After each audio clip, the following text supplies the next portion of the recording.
yung kanyang mga kasamahan at kilala ho niyang kasamahan. Ngayon, mag-iingat po dyan sa mga informasyon na yan because this is always going to be checked and validated by the CI unit.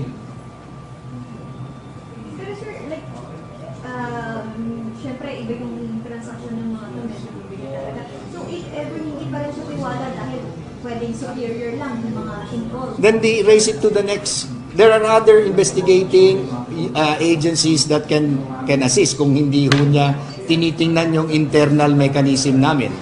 Mayroon ho, unang-una, pwede ho kaagad mai-text sa office ng Chief PNP yung ating pong SMS, and then that can be kung paano po siya maililink, matutulungan na maiparating yung kanyang move to surrender to a unit that can guarantee sa kanyang assessment can guarantee na siya ay mapoproteksyonan at ang kanyang impormasyon ay maa-aksyonan.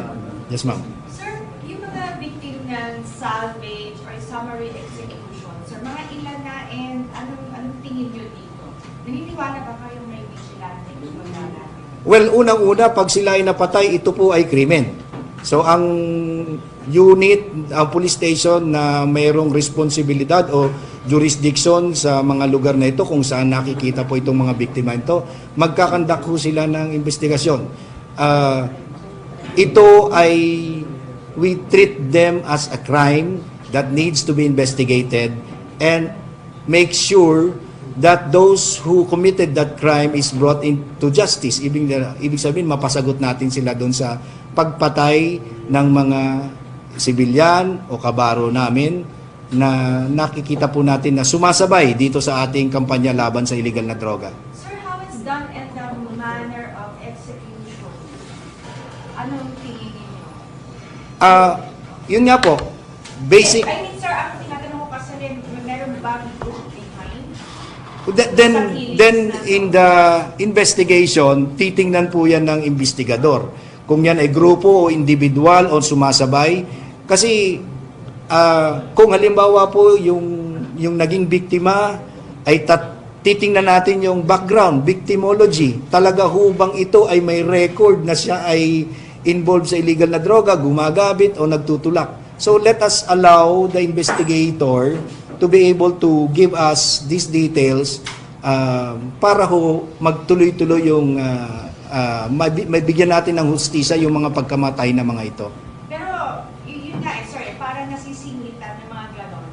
Yung so-called, sabi niyo, legitimate police operations. So, syempre, hindi wala ito kasi Yes. walang naging operation man lang, kasi nakita na lang silang patay. So, yun nga sir, ito ba ay iimbestigahan niyo yung ganito? Definitely Bakit po. nasisingitan? Apo. Hindi may sumisingit, sir. Merong nakikita natin na may nangyayari na sinasabay nila to sa ating mainit na kampanya sa illegal na droga. So the police station, the investigation section will conduct the investigation at titingnan ho natin at we now look not just on the individual case, we let our investigator look at it at a higher level, meaning probably not at we don't look at the tree but the forest at that time, para kung meron ho bang ganitong gaya-gaya na ginagaya na ho yung estilo o ito naman ho hayaan ho natin yung investigador na magbigay ho ng mas detalye sa atin. Sir, sinasabi nga nila, yung mga iba daw doon, if may record naman talaga at talamak. In a way ba, sir, parang ano na rin, nakatulong ba yun? Well, Ganon na. again, ang tayo po ay susunod sa tamang proseso, sa legal and within the bounds of the law. Kung hindi po ito naaayon sa ating mga batas at nakikita po natin itong paglabag, ito po ngayon ay magiging subject ng investigation noong istasyon o unit na may jurisdiction sa kung saan naganap itong krimen na ito. Sir, of course, Last question. Sir, kasi syempre, Second to the last.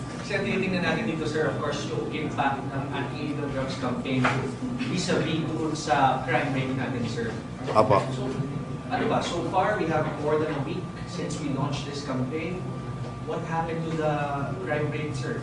sa buong bansa. And of course, talking about summary killing, sir, Yes. At titingnan natin kasi yung amin pong regular managing police operation, hindi ho namin iniwanan yan, hindi ho namin pinabayaan. So ikukumpara ho natin, titingnan naman natin yung first week. Paano ito nakaapekto? Well, let's look at the assessment and the analysis of our crime monitoring and crime analyst. So isa ho yan sa tinitingnan. Kaya nga po ang ginagawa po ng Case Monitoring Division is himayin ang bawat isang insidente, tingnan ito, ikumpara ito doon sa ating pong ginagawang managing police operation. Anong naging epekto nito? Hopefully, the analyst can give us the details. Yun po yung hinihintay po namin at maibigay po namin sa inyo. Pero sa mga murder cases, since we're seeing people, sabi nyo nga sir, kinoconsider yung crime, yung mga insidente ng mga napapatay, identify kung sino yung matay, regardless kung ano yung background nila. So, is there a possibility na tumataas yung murder cases natin? Tingnan natin sir, pag nakita na ho natin yung datos, doon po natin mahirap po mag-speculate at this time. I don't have the official data or records or analysis by our more capable and experts. So ipapaalam po namin, yun po yung hinihintay natin ngayon para maibigay naman po natin na mapaalam po sa taong bayan kung ano naman po yung nagiging performance ng PNP sa kabuuan. Opo. Thank you for the last question. Second to the last. Anyway, sir, yung tanong ko lang, di ba maraming napapatay? Just like, para ngayon, meron namin for mga namatay sa SCC. Ano yung POP ng police doon, yung sinabi nilang, lumaban ito, namatay. You just take it as hook, line, and sinker na lumaban, namatay? Hindi po. Kapag meron pong nasasaktan, namamatay sa isang legitimate police operation, ang investigation section or unit ng police station na yon, that particular investigator must conduct an formal investigation to determine to the circumstances as to why that particular victim was killed or hurt. Ang una pong pagbabasihan, he has to go to the crime scene, inspect the crime scene. Probably he or she, the investigator, will ask the assistance of a forensic investigator, the SOCO, for forensic investigation of the crime scene. Ang next po nilang titingnan dyan ay yung pong official report ng operating unit. At kung meron po silang makikitang irregularidad o hindi po the natural way that the scene should come out, lalabas po sa investigasyon dyan. Sir, do you think, sa dami na from at least May 9, hindi nangyayari ngayon, do you think meron tayong mag-verify natin that hindi the territorial police are doing that kind of ideal procedure? Meron pong sistema. Sa under nga po ng case monitoring, under DIDM, titingnan po bawat isang insidente. Kaya yun po yung ating, kung meron pong, if we look at it, there's really a question, then the full-blown investigation will be conducted. And then we make the operating unit answer as to bakit ganito yung lumalabas sa investigasyon. Hayaan ho natin mabigay po sa atin ng investigador. Yan po ay we're now consolidating the reports from the lower units as required by our Directorate for Operation, and these data are now being looked at kasi dinedline po ng Sunday ng 12 midnight. Hinihintay po natin. Kaya po Tuesday ho tayo nag-updating, is Monday is for them to look at the reports at kung ano po yung nagiging analysis or assessment on this data. Once it's clear and given to us, we make it known to the public through the members of the media. And so far, wala naman, in the absence of any complaint, parang lahat, ini-assume as regular yung performance. Yes. Kaya po, kung meron ho silang sinasabing hindi ho tama doon sa particular na police operation, hinihiling ho namin na mag-complain mag-submit ng kanilang official statement, pirmahan, affidavit, at yun po ay ibigay doon sa investigador para ho maging parte ng investigation. Mahirap po na hearsay o eto kasi yung lumabas dito sa social media and everybody now says eto yung nangyayari. O wala ho tayong basihan kung hindi haka-haka o sinabi ni ganito at ni ganyan at nagiging parang yun na ho. Wag ho natin i-develop po yung ganong perception. Mas mabuti ho, open po ang PNP para po tanggapin itong kanilang mga reklamo o naoobserbahan na mali o irregularidad sa pagtupad ng tungkulin ng ating pong PNP. Muli po, ang Chief PNP po, sabi ho niya, ay poprotektahan ang karapatan ng ating mamamayan, sisiguraduhin na ang bawat hakbang at galaw ng ating PNP ay naaayon sa batas at tama at hindi ho niya ito tolerate. So, that's the guidance, that is the guidance of the Chief PNP, and that has to be followed down the line. Sir, the irony of the situation, sir, pasensya na po. Upon hearing statements since yesterday up to today, you're welcoming formal cases to be filed against the PNP if there are irregularities during police operations. But ayaw po natin ng Senate investigation na gustong i-pursue ni ni Senator De Lima. Can you explain us what's the difference? Unang-una po, we have a help coming from the government lawyer from the Solgen. Ang pinupunto po doon ay hindi naman po kami nagsasabi na hindi sasang-ayon doon sa mga inquiry. Ang sinasabi po ay we will ask the Solgen if the purpose of that particular inquiry really intends to achieve the stated purpose or otherwise.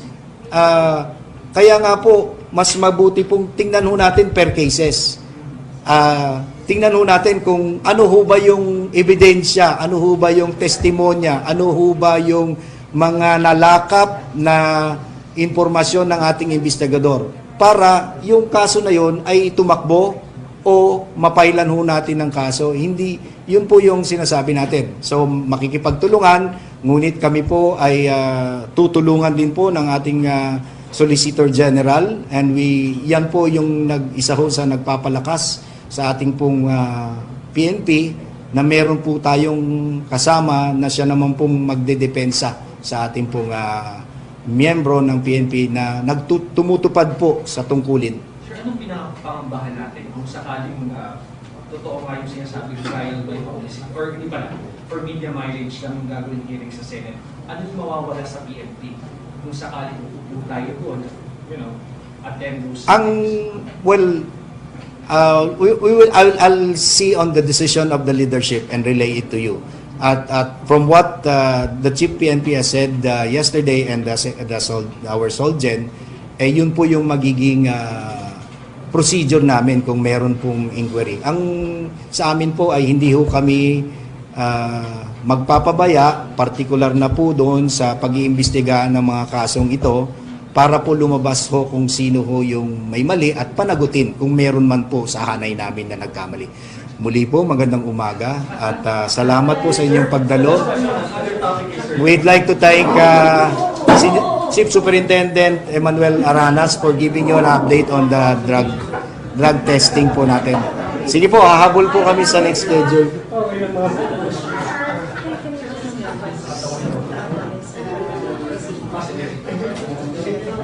Yun nga sir eh. Ngayon ko lang naalala, ngayon lang kita nakita ulit. Sige ma'am, ayaw naman kasi hinihingi ko sa taas the data is not. Sige po, we will ask the BIDM to kasi nag-relay lang po kami. So, that is the reply. So, pagagawa ko yung siya. So, tawag dito, tayo ay titingin on the